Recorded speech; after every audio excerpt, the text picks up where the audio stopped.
hay ahorita a partir de los resultados que cada año tenemos de la UNAM y del Instituto Politécnico Nacional, que es cada vez mayor número de personas que no logran ocupar un espacio, y hay toda una discusión en torno a si es un tema de cupo, si es un tema de distribución o si es un tema de nivel académico de las personas que entran. Entonces, quizá para ponernos en contexto, nosotros hemos estado dándole un seguimiento amplio a este tema en pie página, pero quizá pues podemos empezar poniendo que nos ayudes a poner en contexto esta discusión y dónde están los focos rojos realmente del problema. Muchas gracias, Daniela. Es un gusto poder estar con ustedes. ¿Sí me escuchan bien? Sí. Perfecto, muchas gracias. Gracias por la invitación. Y sí, como mencionan, es un problema de múltiples dimensiones. No solamente tiene que ver con la UNAM, por ejemplo, sino que tiene que ver con todo el tema de cobertura a nivel nacional, a nivel área metropolitana. ¿Quién tiene la responsabilidad real, digamos, ante estas problemáticas? Y entonces, cuando uno analiza diferentes perspectivas, diferentes dimensiones de la problemática, lo que uno encuentra es que hay múltiples responsables. Es decir, no solamente es el tema de qué hace la UNAM, porque por un lado la UNAM es un hecho que no puede recibir a 143,000 aspirantes en un solo proceso de selección, de ingreso. Pero ¿cuál es la responsabilidad de la UNAM? Ahí, por ejemplo, hemos planteado desde hace muchísimos años que la responsabilidad de la UNAM, primero, como lo mencionaban, es ocupar todos los lugares disponibles. Por lo menos hubo 2 carreras que no tuvieron ningún ingreso, a pesar de que había demanda. Estamos hablando de esta carrera que mencionaban, de Desarrollo Comunitario para el Envejecimiento, en el campus Tlaxcala de la FE Zaragoza. Hubo, por ejemplo, 46 lugares ofertados, pero solamente presentaron 6 el examen de selección, y aún así la UNAM decidió excluir a las y los jóvenes que habían presentado. Otra carrera es en la ENES Morelia, que es Administración de Archivos y Gestión Documental, en donde prácticamente se repite lo mismo. Entonces, la responsabilidad de la UNAM, si no puede recibir a 140,000, es sí recibir los lugares que tiene disponibles. Pero por otro lado, la responsabilidad de la UNAM es replantear el mecanismo de ingreso. Este es un mecanismo de ingreso que hemos insistido desde hace muchísimos años, que tiene sesgos principalmente de clase y de género. Es decir, reciben más a hombres que mujeres, y también a otros sectores que provienen de ciertas condiciones sociales favorables por encima de otros. Entonces, esa es la responsabilidad de la UNAM al momento de no poder recibir 140,000 aspirantes, porque es ilógico que la UNAM pueda recibir eso. Esa es, digamos, una dimensión de la problemática. Otra dimensión de la problemática es la responsabilidad del Estado y también de la Secretaría de Educación Pública de poder ofertar una cobertura que puedan ingresar las miles de personas que quieren estudiar en la educación superior. Ahí, por ejemplo, tenemos que este sexenio ya se aprobó y se elevó a rango constitucional el derecho a la educación superior, pero aún así no se ha garantizado el acceso a todo el mundo. Pero, por ejemplo, ya han creado otras instituciones que pueden resultar interesantes. Esa es otra dimensión. Y otra dimensión, que es algo que ha sonado muchísimo en redes también, responsabilizando a las y los aspirantes que no lograron ingresar y culpabilizándolos al mismo tiempo, es la dimensión que tiene que ver de cómo está el nivel, los niveles anteriores de estudio, es decir, la primaria, la educación básica, la educación media superior, que también ahí es un discurso tramposo, porque lo que culpa a las y los docentes de la formación que se les da a las y los aspirantes a ingresar a la educación superior, pero en realidad el Magisterio Nacional hace un esfuerzo impresionante. Lo que hay es que también hay una heterogeneidad en el sistema educativo, por lo menos en la media superior, en donde hay, por ejemplo, los llamados CONALEP o los CETIS, y hay otras instituciones como los bachilleres que incluso en términos de materias, aquí nuestra compañera Daniela de seguro tiene mayor claridad de eso, Daniela Fuentes, pero hay una heterogeneidad también en la formación, incluso en términos de materias. Algunos casos, por ejemplo, en el CONALEP, hay algunos CONALEP que han quitado, por ejemplo, algunas materias de historia. Bueno, el examen de selección tiene una carga fuerte de historia. Y entonces son múltiples las dimensiones en donde se puede abordar la problemática, y tal vez otra dimensión es el tema del presupuesto. Entonces estamos hablando que hay una heterogeneidad de dimensiones, y si uno le rasca cada una, a cada institución responsable en el acceso a la educación superior tiene un grado de responsabilidad. Entonces, eso es lo que yo colocaría, digamos, como primer momento, para no abusar de la palabra. Espero que haya podido ser lo más claro, digamos, con estas dimensiones, que son las discusiones que también están no solamente en las redes, sino en los medios de comunicación. Ahí ya vimos que se dieron algunos raspones la jornada y luego respondió la UNAM. Entonces, digamos, eso es lo que hay, digamos, ahorita de debate. Axel, pues con este primer panorama que nos pones enfrente, yo quisiera introducir a Daniela Fuentes, que es maestra de bachillerato y además trabaja en el Instituto Cuapa, que es un instituto bastante reconocido en la preparación de jóvenes que para poder acceder al examen. Y yo quisiera, Daniela, darte muchas gracias por estar aquí con la audiencia de Pie Página, agarrar esta última parte que nos decía Axel para preguntarte justo sobre el tema de la preparación de los estudiantes, porque hay mucha carga, ¿no? Nosotros vemos a veces en algunos comentarios un poco insensibles de mucha gente diciendo, bueno, pues es que a llorar a la llorería y no están bien preparados, y es que tampoco pueden entrar cualquiera porque tienen que entrar los mejores, y vienen, sobre todo ese es un argumento que hemos escuchado mucho, ¿no? Vienen con una muy deficiente calidad educativa.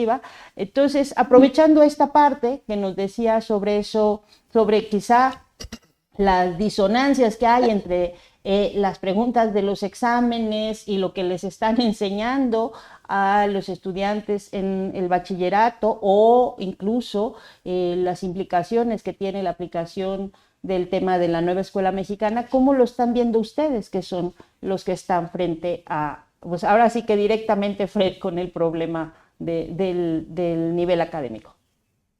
Bueno, primero agradecerles la invitación. Para nosotros es muy importante estar en este programa. Nosotros nos dedicamos a preparar para el curso de ingreso a la universidad. Sabemos que este examen es verdaderamente injusto. Pues nada más hay que pensar que para quedarse en medicina se necesitan 111 aciertos. Si estamos hablando de un examen de 120 aciertos, estamos hablando prácticamente de un examen perfecto. Entonces, incluso, bueno, si nosotros decimos toda la masa de estudiantes sacara un examen perfecto, pues estamos hablando que están rechazando al mismo número de estudiantes, ¿no? Entonces, vemos un examen muy específico, ¿no? Tenemos un problema grave porque ahorita estamos viendo que no hay un puente entre el bachillerato y la universidad. Es decir, por una parte se pide un examen muy competido, donde no pueden entrar el 90% de los estudiantes, pero por otra parte vemos un examen profundamente específico en las preguntas en química, en biología, ¿no? Que, por ejemplo, la UNAM está hablando ahorita, está hablando de literatura, tiene 10 reactivos de literatura, y la nueva escuela mexicana tenemos un problema porque nos está eliminando la literatura, por ejemplo, del plan de estudios. Solo tenemos un pensamiento literario hasta el momento. Entonces, en las ingenierías se está pidiendo, por ejemplo, un cálculo para entrar a las ingenierías, y la nueva escuela mexicana, por ejemplo, tenemos un problema porque en un solo semestre se quiere ver trigonometría, geometría y analítica. Entonces, tenemos un problema porque finalmente estamos viendo que no tenemos oportunidades para los jóvenes universitarios. Vemos que se crea la Rosario Castellanos, se crea la Universidad Benito Juárez, pero el problema es que no es suficiente para la demanda que se está presentando de las universidades. Por ejemplo, nosotros estamos viendo, hay una cosa bien interesante, y es las condiciones laborales que tienen los profesores en todas las universidades, vemos que el 70% de los profesores de la UNAM, profesores del Politécnico, pues son profesores contratados por hora, semana, mes, y de igual forma en la Rosario Castellanos está esta misma dinámica, ¿no?, de contratación. Y en la Benito Juárez pues tenemos un problema porque incluso tenían un problema para certificar los muchachos, ¿no? Entonces, aún cuando se está haciendo ese intento por abrir las universidades por parte de las autoridades, pues aquí la pregunta es, ¿qué condiciones laborales tienen los profesores para dar realmente una educación de calidad, ¿no? Entonces, el gobierno debe tener un interés particular por la mejoría, ¿no?, de las condiciones laborales de los profesores, y para ello tendrá que empezar por mejorar las condiciones laborales y empezar a abrir más universidades para los estudiantes, porque vemos un examen que es muy específico, con preguntas por ejemplo, aquí hay una situación que nos preocupa muchísimo, y es que, por ejemplo, la UNAM trae sus preguntas por disciplinas muy específicas, pero por otra parte, pues vemos la nueva escuela mexicana en bachillerato, que por ejemplo, estamos viendo que las disciplinas se están desdibujando, ¿no? Y entonces decimos, ¿cuál va a ser el puente, por ejemplo, para los muchachos que egresen de las preparatorias y quieran aspirar a una educación universitaria? Entonces, por una parte, se están desdibujando las disciplinas, ya no ven ciencias, ya no ven física, ya no ven biología, sino una materia mixta que se llama ciencias naturales, y esas materias mixtas no permiten tener un abordaje correcto de las disciplinas.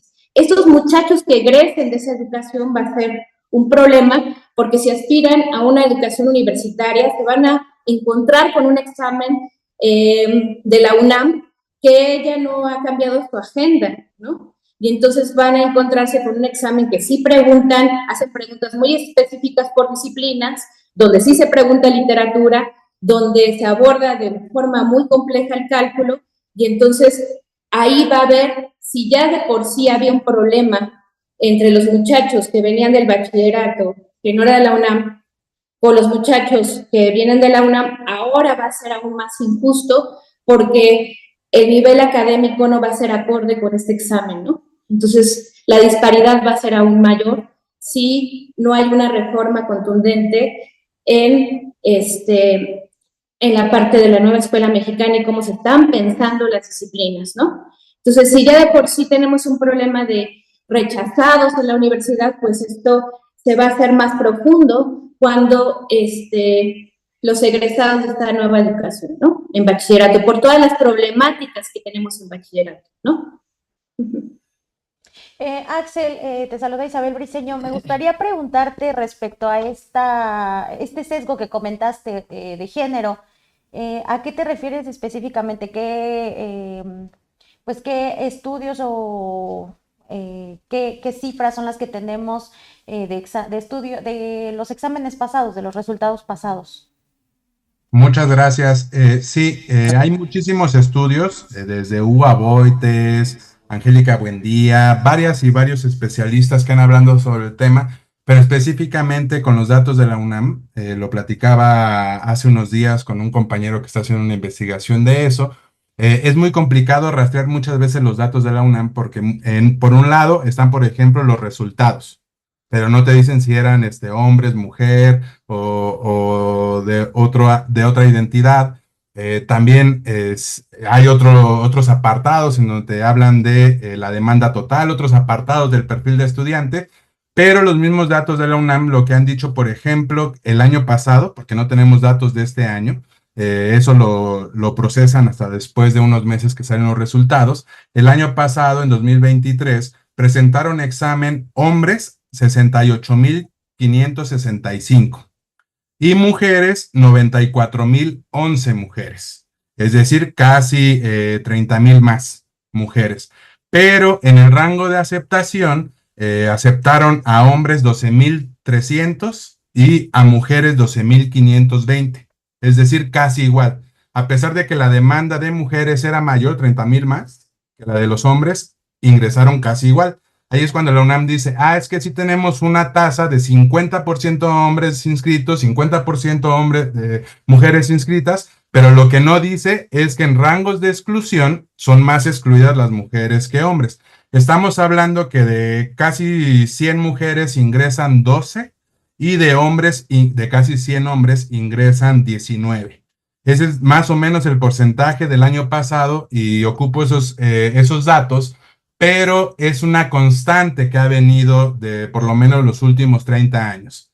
El problema no es solamente el ingreso y la matrícula, cómo está representada, sino también la tasa de exclusión. Y ahí me gustaría mencionar que esto va alrededor también de otros 2 mitos del examen de selección. El primero es que se aprueba y se reprueba, que es un debate también que está alrededor y en las redes.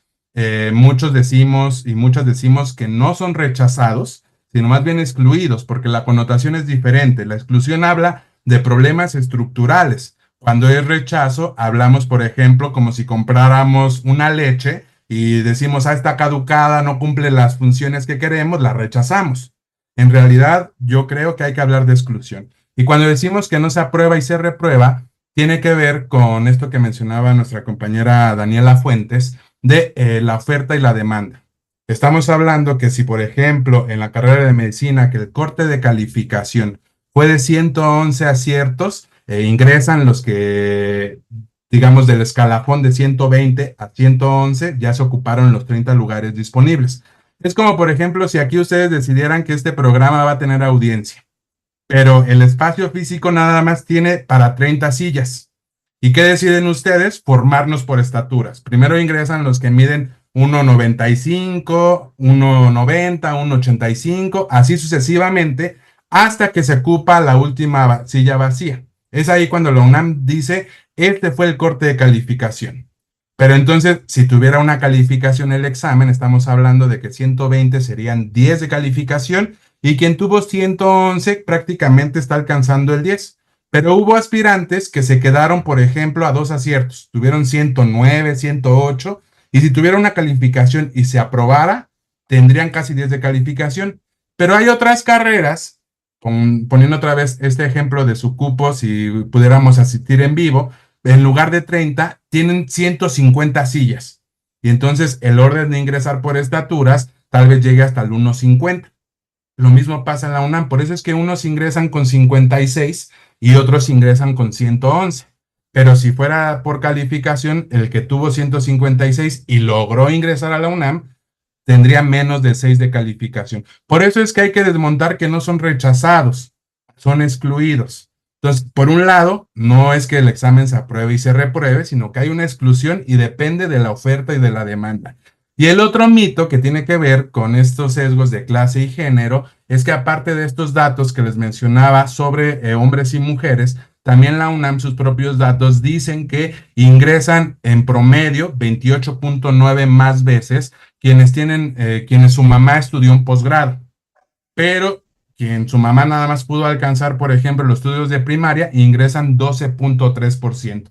Es decir, hay mayor posibilidades si ingresas, si tienes padres o madres que estudiaron posgrado. Y esto nos lleva a una última cuestión que quisiera plantear, que es la supuesta igualdad de oportunidades. El examen nos dice, estamos en igualdad de oportunidades todo el mundo, y lo importante es que le echemos ganas, el esfuerzo que planteemos, pero en realidad lo que no se ve o lo que se oculta son todas esas desigualdades estructurales que hay. Por eso es que hay que hablar, desde mi punto de vista, de exclusión y no de rechazo, porque no depende de la capacidad del aspirante, sino hay condiciones materiales y también sociales que impiden que un sector ingrese y que otro sí ingrese. La igualdad de oportunidades, nos dice la UNAM, es que es el mismo examen, son las mismas 120 preguntas y tienen 3 horas para responderla. Pero en realidad lo que no ven es todo lo que hay detrás. Las trayectorias académicas, las trayectorias de vida, incluso si estudiaste en un bachillerato privado o en una pública, eso marca una diferencia también, porque muchas de las universidades, por ejemplo, bachilleratos privados, es muy conocido que casi en el último semestre se dedican a formarlos para que respondan los exámenes porque les conviene el puntaje y el reconocimiento, que de ahí salieron muchos egresados que ahora están en la UNAM. Entonces, toda esa lógica de la igualdad de oportunidades y los mitos que hay alrededor, hay que desmontarla porque al final, si no la desmontamos, sigue estigmatizando a la o el aspirante. Daniela, te saluda aquí Camilo. Yo te quisiera preguntar acerca de qué es lo que pasa cuando una persona, un estudiante, no es seleccionado por una universidad. ¿Cuáles son, pues, las alternativas que tienen o cuáles son como los panoramas que se pintan para las personas que no pudieron alcanzar pues, un puntaje o un lugar en una universidad? Bueno, ahí hay una problemática fuerte porque finalmente los alumnos, cuando no ingresan a las universidades, no ingresan a la UNAM, no ingresan a la UAM, bueno, si uno ve las opciones educativas que puede tener un alumno, pues las universidades privadas, pues hay un cobro muy excesivo para los estudiantes, ¿no? Y no hay una posibilidad, digamos, real de que ellos continúen sus estudios. Ahorita, por ejemplo, creemos que es importante lo que está haciendo el gobierno de abrir nuevas universidades como la Rosario Castellanos, pero finalmente también tendríamos que pensar en la calidad académica de las universidades y en la calidad académica de otros centros educativos. Entonces, no vemos, los estudiantes a veces deciden repetir hasta 3 veces el examen de medicina, 4 veces el examen de medicina, porque la única opción que tienen sus familias es la universidad pública, porque no tienen digamos, el presupuesto necesario para ingresar a una universidad privada, ¿no?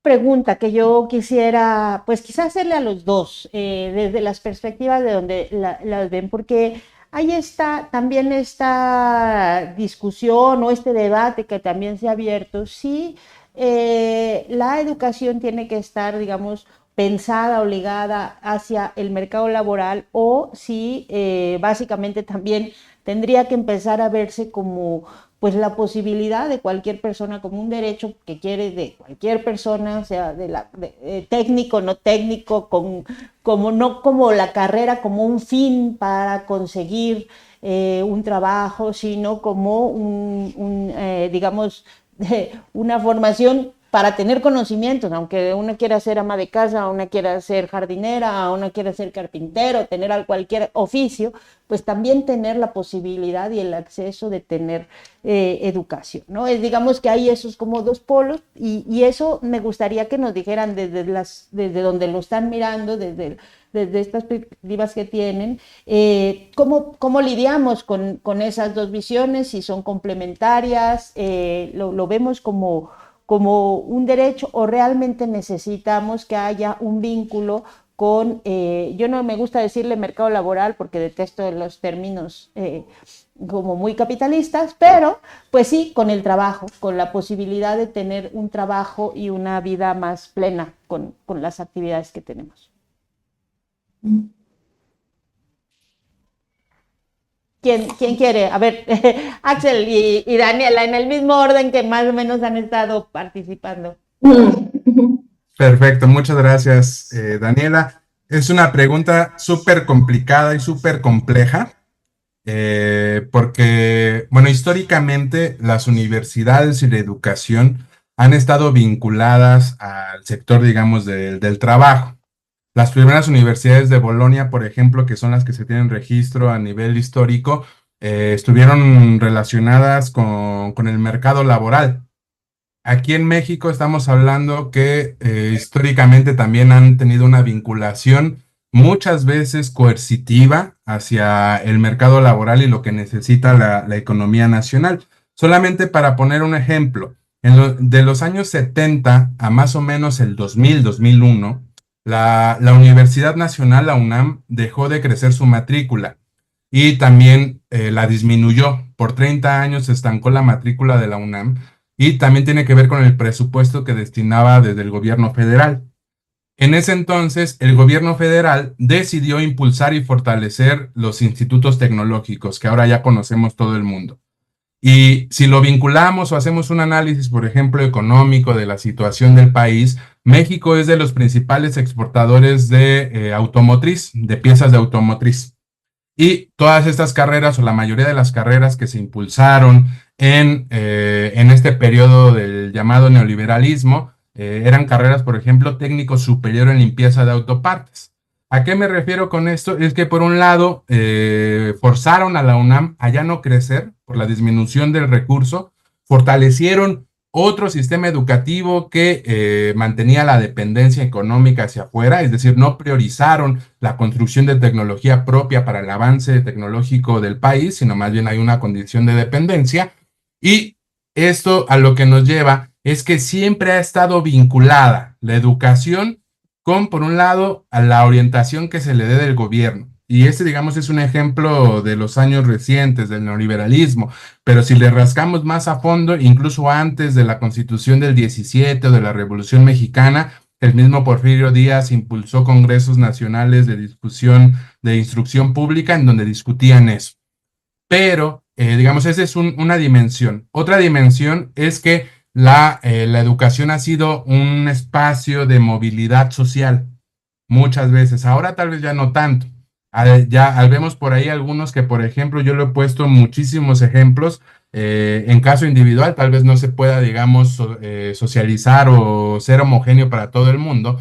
Pero, por ejemplo, yo toda mi carrera en la licenciatura, primero fui excluido, luego me organicé en un movimiento, ingresé a la universidad y para mantener mis estudios trabajé en la central de abasto toda mi carrera. Pero cuando ingreso al posgrado, recibo una beca y eso me permitió enfocarme totalmente en los estudios y ya no tenía que ahorrar 2, 3, 4 meses para comprarme un libro. Ahora con la beca me ayudó muchísimo a poderme también fortalecer en términos de aprendizaje y formación. Entonces, ¿ha significado la educación un espacio de movilidad social? Habrá que preguntarse qué tanto eso sigue vigente y con esto lo que yo diría es que primero hay que conceptualizar la educación como un derecho. Eso me parece a mí que es fundamental. No es una mercancía, no es un servicio, es un derecho. Y al momento de hablarlo en términos de derecho, es que hay una responsabilidad del Estado de garantizarlo.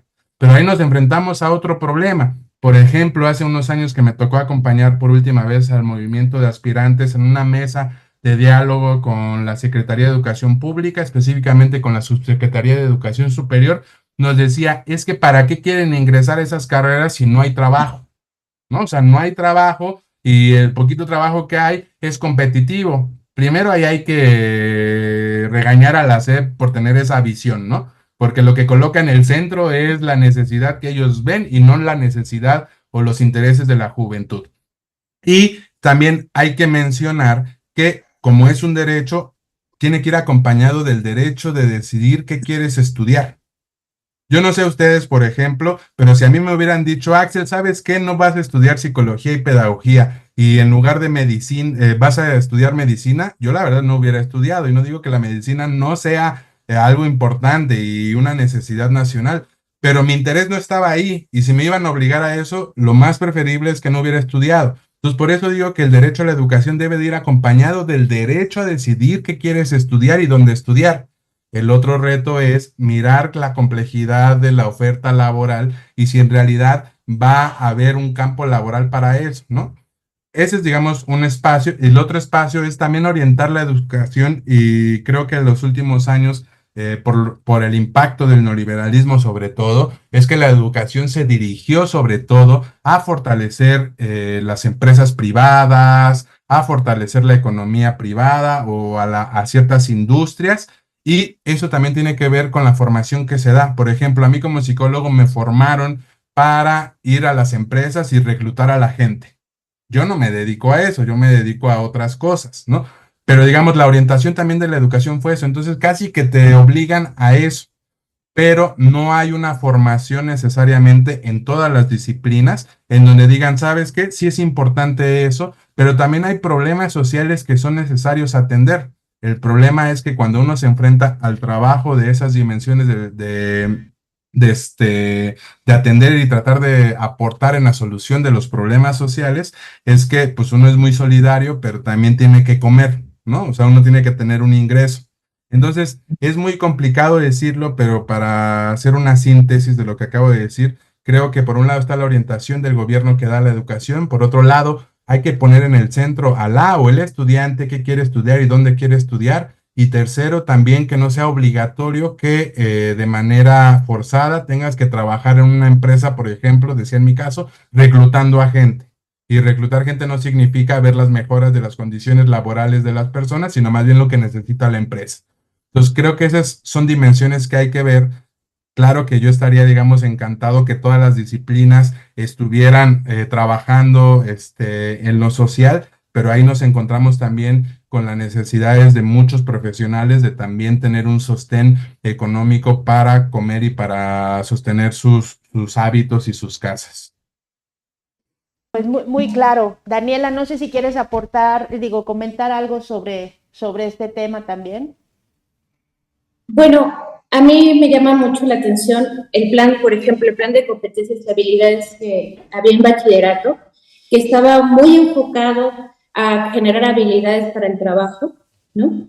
Entonces, todo el bachillerato estaba enfocado a generar esas habilidades y finalmente ese plan de competencias va a tener sus consecuencias también en las universidades.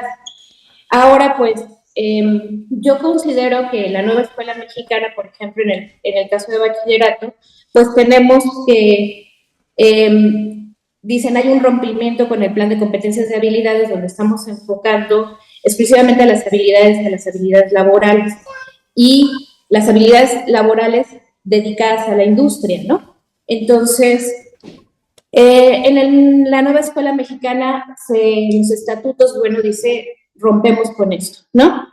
Esto es importante, es importante de la nueva escuela mexicana. La problemática es que yo abro es la siguiente. Tenemos un bachillerato que se busca que sea nacional y homogéneo, y entonces ahí me parece interesante la pregunta que tú abres, porque uno dice, si el bachillerato va a ser de libre tránsito, o sea, va a ser un mismo bachillerato para toda la nación, entonces, ese bachillerato que antes era pensado, ¿no? Para aquellos estudiantes que sí bien querían terminar su bachillerato, pero querían dedicarse a una carrera técnica, ¿no? O tenían unas características muy particulares para dedicarse a la vida laboral, pues ya en este bachillerato que está un poco homogéneo, pues no sabemos muy bien a ciencia cierta por qué tiene que ser igualitario para todas las necesidades de los estudiantes. Esa es una problemática que, por ejemplo, yo veo actualmente, ¿no? Me gustaría preguntarles, bueno, hicieron una pregunta en un programa que vi en la mañana con Dani e Ingrid Urgelles, en donde estaban hablando también sobre el tema. Guadalupe Martínez, que creo que es una pregunta que también es como bastante, que tenemos varios, ¿no? O varias personas. ¿Por qué si la UNAM y el IPE y el Instituto Politécnico Nacional son las escuelas con mayor demanda, por qué no incrementan la capacidad? Y la pregunta acá sería, ¿realmente esa es la única solución? Es decir, que se abran más universidades y más espacios, ¿eso sería la solución, la única solución, o ustedes cómo lo ven? Bueno, yo considero que por una parte sí se tienen que abrir más universidades, y no solo de la UNAM y del Politécnico, sino que el Estado debería ser obligado a abrir mayor número de universidades. Se pensó incluso, podría pensarse en una universidad que esté pensada solo para médicos, una universidad que esté enfocada en ciertas carreras, ¿no? Yo creo que hay una necesidad no solo de las grandes universidades, sino crear más universidades estatales para las necesidades que pide la población. Pero no solo eso, o sea, como yo empecé la plática, yo creo que debe haber dignidad laboral para los docentes. Es decir, los docentes para que la universidad crezca y crezca con buenas universidades y buenas preparaciones, una buena preparación, los profesores deben tener una calidad laboral, ¿no? Entonces, yo no puedo pensar un profesor que está viajando de una universidad a otra y luego tiene que dar clases en el bachillerato. Entonces, para que realmente incluso haya una producción intelectual de los profesores, debe haber dignidad laboral. Entonces, si tú piensas que, como lo empecé la plática, el 70% de la UNAM y del POLI no están trabajando horas semana mes, o por ejemplo en la Benito Juárez, que los contratan cada 5 meses, pues entonces tenemos un problema con nuestros profesores. Entonces, de pensar en la educación es también pensar en los profesores y en sus condiciones materiales, ¿no? Entonces, nos decía en el bachillerato, el profesor se debe adecuar a la comunidad, ¿no? ¿Y por qué no mejorar las calidades de la comunidad? ¿Por qué no mejorar la escuela? ¿Por qué no mejorar las calidades laborales de los docentes? También veo con buenos ojos que se han basificado a muchos profesores en este sexenio, veo con buenos ojos que se ha subido su salario, pero todavía falta mucho, ¿no? Entonces, hay que pensar que la educación debe darle condiciones dignas tanto al estudiante como al profesor. Entonces, yo creo que no es únicamente esto, sino no basta con esto, ¿no? Entonces, hay otra cosa bien importante y, por ejemplo, lo que yo resaltaba mucho de que debe haber un puente entre nuestro bachillerato y nuestras universidades, y por el contrario, o sea, ¿por qué digo eso?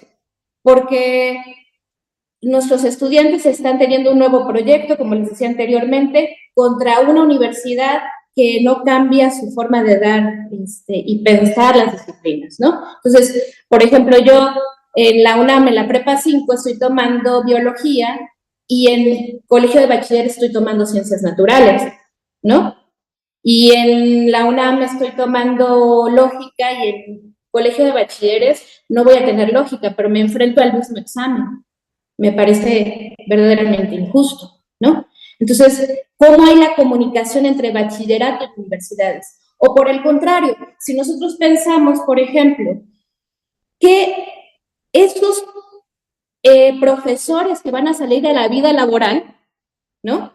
Y, por ejemplo, yo quiero ser maestra de bachillerato y quiero dar ciencias naturales, ¿no?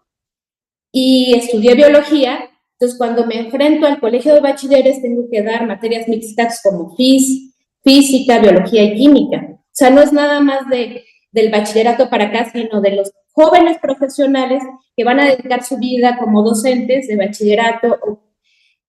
Yo me voy a enfrentar a materias mixtas, pero la universidad no ha pensado cómo capacitar a estos profesores que van a dar materias multidisciplinarias.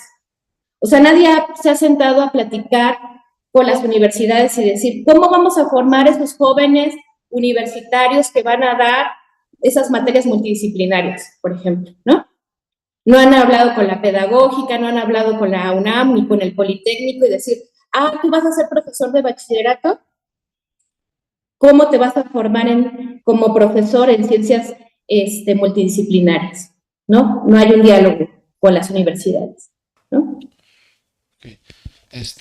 Axel, te saluda aquí Camilo. Me gustaría preguntarte, últimamente, y no es la excepción esta jornada que pasó de exámenes, pues han bajado mucho las matrículas en algunas carreras en específico, más en ciencias sociales y todos estos temas que tienen que ver con, pues, cómo nos relacionamos como sociedad. Y pues ha crecido muchos en medicina, por ejemplo, psicología, ingenierías, inclusive que no se están demeritando, pero pues se tiene esta idea de que son en las que se gana más, ¿no? No sé cuál sea la lectura en la que tú nos puedas dar sobre este tema para ir más o menos cerrando. Claro que sí, muchas gracias por la pregunta, Camilo. Yo diría que, bueno, por un lado, la oferta en teoría, y digamos eso es en teoría porque está así establecido dentro de la UNAM, que la decide cada consejo técnico a lo interno de las facultades. Es decir, es el órgano a lo interno de las facultades que reúne tanto a estudiantes, en menor medida, a profesoras, profesores, a jefes de carrera, y también a la dirección de la escuela junto con el secretario o secretaria de la escuela, el secretario general. Ahí el presidente máximo de ese consejo que puede vetar cualquier propuesta es el director, ¿no? Entonces, uno puede decir, ¿saben qué? Vamos a recibir a 1000 estudiantes en medicina en la FE Zaragoza pero si el director dice, no, espérate, eso no, lo puede vetar. Entonces, en teoría, debería de pasar así, pero en realidad lo que pasa muchas veces es que es desde la Dirección General de Administración Escolar, que tiene todos los datos de la UNAM, de ingreso, de permanencia, de egreso, incluso de esta llamada, a mí no me gusta esa palabra, la deserción escolar, y a partir de eso también se van definiendo los cupos. En realidad, muchas veces tiene que ver, se ha denunciado, por ejemplo, en la carrera de sociología, en la Facultad de Ciencias Políticas, me lo decía un compañero apenas, Enrique Pineda, que hay, por ejemplo, cada vez hay más personas que no siguen la trayectoria académica. Es decir, a la mitad de la carrera abandonan o son expulsados por las condiciones que hay de la carrera. Pero aún así no hay mucho cupo, ¿no? Entonces, por un lado, hay carreras que sí tienen no me gusta esa palabra, deserción muy fuerte, que es, por ejemplo, en ingenierías, hay muchísimo también personas que no logran concluir y aumenta, digamos, la oferta. En cambio, por ejemplo, medicina se oferta cada vez menos, ¿no? Incluso si uno revisa los históricos de la carrera de medicina, ahora se ofertan menos que hace 10 años. Entonces, va variando de la carrera y va variando de la autoridad dentro de la escuela y también va variando según el diálogo que se tenga con la administración escolar. Entonces, son muchos actores que se están involucrados en ese problema. Y no creo que la universidad, digamos, diga, pues la economía mexicana necesita solamente esto, entonces no necesita sociólogos o no necesita pedagogos o psicólogos, vamos a reforzar estas carreras. No creo que tiene que ver también con la permanencia en los estudios y también las condiciones materiales que hay para la carrera, porque, por ejemplo, la mayoría de las facultades no solamente tienen una carrera, sino que tienen muchísimas carreras y se van ocupando más salones en unas u otras y se va moviendo eso también en función de quien tenga mayor permanencia de estudiantes, quien no. Entonces son muchos factores que yo no diría, por ejemplo, bueno fuera que la UNAM dijera, vamos a sentarnos con todas las universidades y la SEP y el gobierno a ver qué necesidades hay en el país, pero no existe ese diálogo, como nos dice nuestra compañera Daniela Fuentes, pero creo que tendría que por ahí ir una interpretación y creo también que tiene que ver con factores externos, por ejemplo, que el Instituto Rosario Castellanos ha aumentado muchísimo su matrícula. Cuando empezó con 6,000 más o menos y ahora estamos hablando de 55,000 estudiantes matriculados. Y eso ha impactado también, por ejemplo, en la demanda de la UNAM. El año pasado la demanda de la UNAM en el examen fue de 197,000 y hoy estamos hablando de 146,000, 43,000, casi 40,000 menos. Y tiene que ver con el fortalecimiento de eso. Entonces creo que hay muchos factores que no solamente es a lo interno de la UNAM, sino que juegan ahí para determinar en qué carrera hay más oferta y más o menor oferta. Axel, Daniela, pues un gusto tenerlos acá en Disrupciones. Esperamos que no sea la única vez. Ojalá podamos tenerlos más seguido en este y otros programas de Pie de Página, porque pues para nosotros y creo que para mucha de nuestra audiencia, este tema de la educación es fundamental. Entonces, les agradecemos mucho que hayan estado hoy con nosotros y esperamos tenerlos próximamente de nuevo. Muchas gracias. Hasta luego. Gracias. Muchas